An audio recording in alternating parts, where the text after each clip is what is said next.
ओम श्री गणेशाय नमः। ओम नमः शिवाय। ऋषियों के प्रश्न का उत्तर देते हुए वायुदेव के द्वारा शिव के स्वतंत्र एवं सर्वानुग्राहक स्वरूप का प्रतिपादन। तदंतर ऋषियों ने कई कारण दिखाकर पूछा, वायुदेव, यदि शिव सदा शांत भाव से रहकर ही सब पर अनुग्रह करते हैं तो सबकी अभिलाषाओं को एक साथ ही पूर्ण क्यों नहीं कर देते?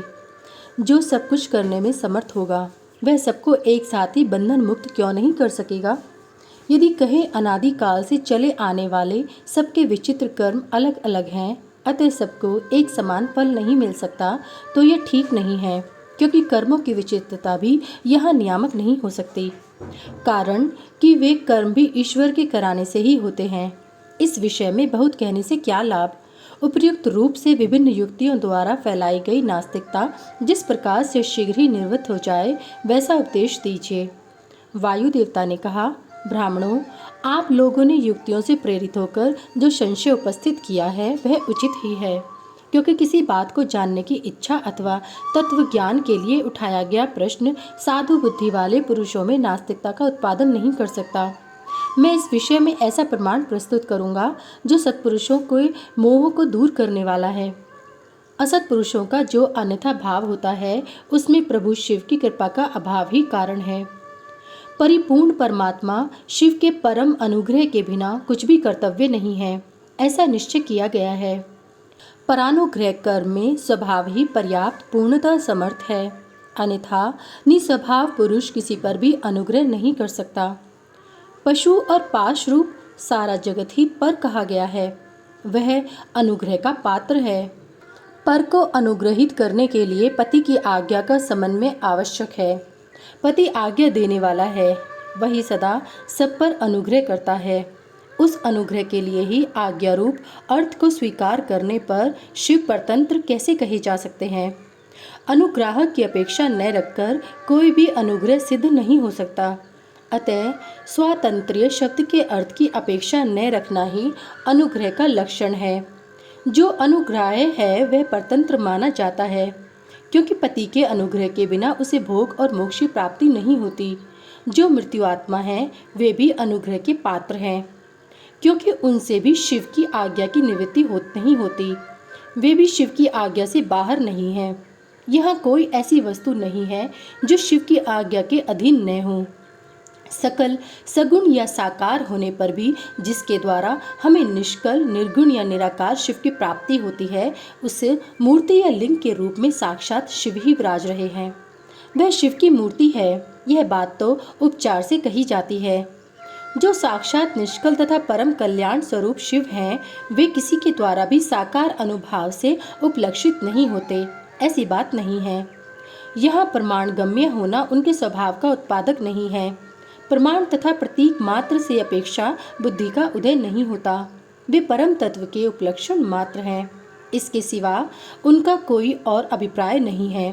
कोई न कोई मूर्ति ही आत्मा का साक्षात उपलक्षण होती है। शिव की मूर्ति है, इस कथन का अभिप्राय यह है कि उस मूर्ति के रूप में परम शिव विराजमान है। मूर्ति उनका उपलक्षण है। जैसे काष्ठ आदि आलम्बन का आश्रय लिए बिना केवल अग्नि कहीं उपलब्ध नहीं होती, उसी प्रकार शिव भी मृत्यु आत्मा में आरूढ़ हुए बिना उपलब्ध नहीं होते। यही वस्तु स्थिति है। जैसे किसी से यह कहने पर कि तुम आग ले आओ, उसके द्वारा जलती हुई लकड़ी आदि के सिवा साक्षात अग्नि नहीं लाई जाती, उसी प्रकार शिव का पूजन भी मूर्ति रूप में ही हो सकता है, अन्यथा नहीं। इसलिए पूजा आदि में मृत्यु आत्मा की परिकल्पना होती है, क्योंकि मृत्यु आत्मा के प्रति जो कुछ किया जाता है वह साक्षात शिव के प्रति किया गया ही माना गया है। लिंग आदि में विशेषतः अर्चा विक्रय में जो पूजन कृत्य होता है वह भगवान शिव का ही पूजन है। उन मूर्तियों के रूप में शिव की भावना करके हम लोग शिव की ही उपासना करते हैं। जैसे परमेष्ठी शिव मूर्ति आत्मा अनुग्रह करते हैं, उसी प्रकार मूर्ति आत्मा में स्थित शिव हम पशुओं पर अनुग्रह करते हैं। परमेष्ठी शिव ने लोगों पर अनुग्रह करने के लिए ही सदाशिव आदि संपूर्ण मृत्यु आत्माओं को अधिष्ठित अपनी आज्ञा में रखकर अनुग्रहित किया है। भगवान शिव सब पर अनुग्रह ही करते हैं, किसी का निग्रह नहीं करते। क्योंकि निग्रह करने वाले लोगों में जो दोष होते हैं वे शिव में असंभव हैं। ब्रह्मा आदि के प्रति जो निग्रह देखे गए हैं वे भी श्री कंठ मूर्ति शिव के द्वारा लोकहित के लिए ही किए गए हैं। विद्वानों की दृष्टि में निग्रह भी स्वरूप से दूषित नहीं है। जब वह राग द्वेष से प्रेरित होकर किया जाता है तभी निंदनीय माना जाता है। इसलिए दंडनीय अपराधियों को राजाओं की ओर से मिले हुए दंड की प्रशंसा की जाती है। यदि साधु की रक्षा करनी है तो असाधु का निवारण करना ही होगा। पहले साम आदि 3 उपायों से असाधु के निवारण का प्रयत्न किया जाता है। यदि यह प्रयत्न सफल नहीं हुआ तो अंत में चौथे उपाय दंड का ही आश्रय लिया जाता है। यह दंडांत अनुशासन लोकहित के लिए ही किया जाना चाहिए। यही उसके औचित्य को परिलक्षित कराता है। यदि अनुशासन इसके विपरीत हो तो उसे अहितकर कहते हैं। जो सदा हित में ही लगे रहने वाले हैं उन्हें ईश्वर का दृष्टांत अपने सामने रखना चाहिए। ईश्वर केवल दुष्टों को ही दंड देते हैं, इसलिए निर्दोष कहे जाते हैं। अतः जो दुष्टों को ही दंड देता है वह उस निग्रह कर्म को लेकर सत्पुरुषों द्वारा लांछित कैसे किया जा सकता है। लोक में जहाँ कहीं भी निग्रह होता है वह यदि विद्वेष पूर्वक न हो तभी श्रेष्ठ माना जाता है। जो पिता पुत्र को दंड देकर उसे अधिक शिक्षित बनाता है वह उससे द्वेष नहीं करता। शिव की आज्ञा का पालन ही हित है और जो हित है वही उनका अनुग्रह है। अतएव सबको हित में नियुक्त करने वाले शिव सब पर अनुग्रह करने वाले कहे गए हैं। जो उपकार शब्द का अर्थ है उसे भी अनुग्रह ही कहा गया है, क्योंकि उपकार भी हित रूप ही होता है। अतः सबका उपकार करने वाले शिव सर्वानुग्राहक हैं। शिव के द्वारा जड़ चेतन भी सदा हित में ही नियुक्त होते हैं, परंतु जो एक साथ और एक समान हित की उपलब्धि नहीं होती, इसमें उनका स्वभाव ही प्रतिबंधक है। जैसे सूर्य अपनी किरणों द्वारा सभी कमलों को विकास के लिए प्रेरित करते हैं, परंतु वे अपने अपने स्वभाव के अनुसार एक साथ और एक समान विकसित नहीं होते। स्वभावी पदार्थों की भावी अर्थ का कारण होता है, किंतु वह नष्ट होते हुए अर्थ को कर्ताओं के लिए सिद्ध नहीं कर सकता। जैसे अग्नि का संयोग सुवर्ण को ही पिघलाता है, कोयले या अंगार को नहीं, उसी प्रकार भगवान शिव परिपक्व मल वाले पशुओं को ही बंधन मुक्त करते हैं, दूसरों को नहीं। जो वस्तु जैसी होनी चाहिए वैसी वह स्वयं नहीं बनती। वैसी बनने के लिए कर्ता की भावना का सहयोग होना आवश्यक है। कर्ता की भावना के बिना ऐसा होना संभव नहीं है। अतः कर्ता सदा स्वतंत्र होता है। सब पर अनुग्रह करने वाले शिव जिस तरह स्वभाव से ही निर्मल है, उसी तरह जीव संज्ञा धारण करने वाली आत्माएं स्वभावतः मलिन होती हैं। यदि ऐसी बात न होती तो वे जीव क्यों नियम पूर्वक संसार में भटकते और शिव क्यों संसार बंधन से परे रहते। विद्वान पुरुष कर्म और माया के बंधन को ही जीव का संसार कहते हैं। यह बंधन जीव को ही प्राप्त होता है, शिव को नहीं। इसमें कारण है जीव का स्वाभाविक मल। वह कारणभूत मल जीवों का अपना स्वभाव ही है, आगंतुक नहीं। यदि आगंतुक होता तो किसी को भी किसी भी कारण से बंधन प्राप्त हो जाता।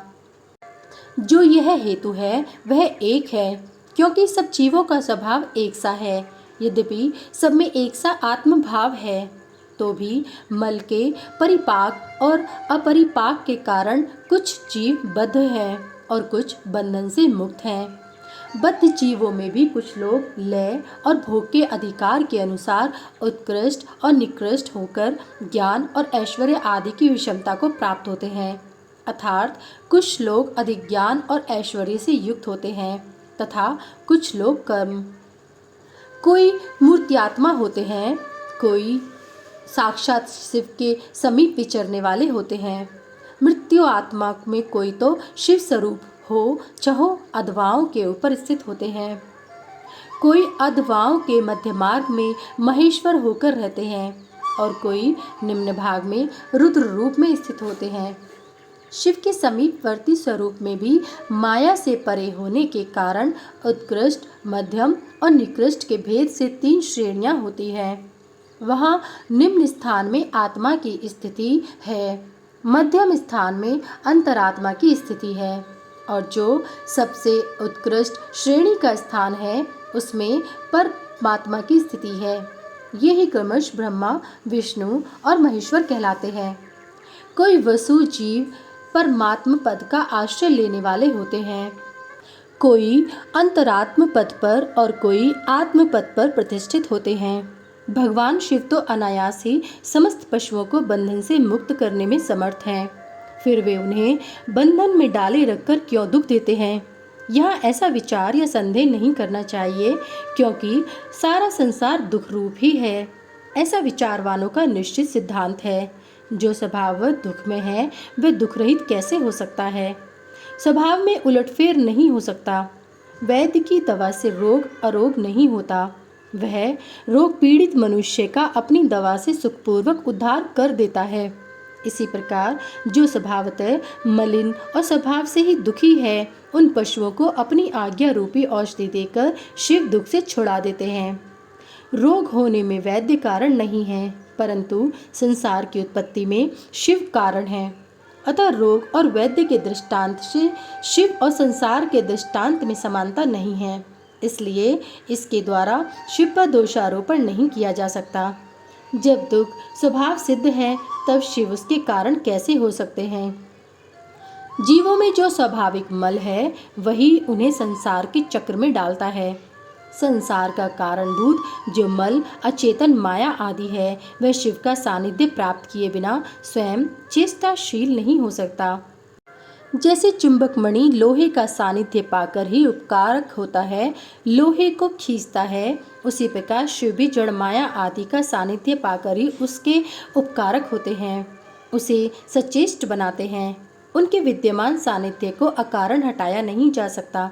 अतः जगत के लिए जो सदा अज्ञात है वे शिव ही इसके अधिष्ठाता हैं। शिव के बिना यहाँ कोई भी पर्वत चेष्टाशील नहीं होता। उनकी आज्ञा के बिना एक पत्ता भी नहीं हिल सकता। उनसे प्रेरित होकर ही यह सारा जगत विभिन्न प्रकार की चेष्टाएं करता है। तथापि वे शिव कभी मोहित नहीं होते। उनकी आज्ञा रूपिणी जो शक्ति है वही सबका नियंत्रण करती है। उसका सबोर मुख है। उसी ने सदा इस संपूर्ण दृश्य प्रपंच का विस्तार किया है। तथापि उसके दोष से शिव दूषित नहीं होते। जो दुर्बुद्धि मानव मोहवश इसके विपरीत मान्यता रखता है वह नष्ट हो जाता है। शिव की शक्ति के वैभव से ही संसार चलता है, तथापि इससे शिव दूषित नहीं होते। इसी समय आकाश से रहित शरीर रहित वाणी सुनाई दी, सत्यम ओम अमृतम सौम्यम। इन पदों का वहाँ स्पष्ट उच्चारण हुआ। उसे सुनकर सब लोग बहुत प्रसन्न हुए। उनके समस्त संशयों का निवारण हो गया तथा उन मुनियों ने विस्मित हो प्रभु पवन देव को प्रणाम किया। इस प्रकार उन मुनियों को संदेह रहित करके भी वायुदेव ने यह नहीं माना कि इन्हें पूर्ण ज्ञान हो गया। इनका ज्ञान अभी प्रतिष्ठित नहीं हुआ है, ऐसा समझकर ही वे इस प्रकार बोले।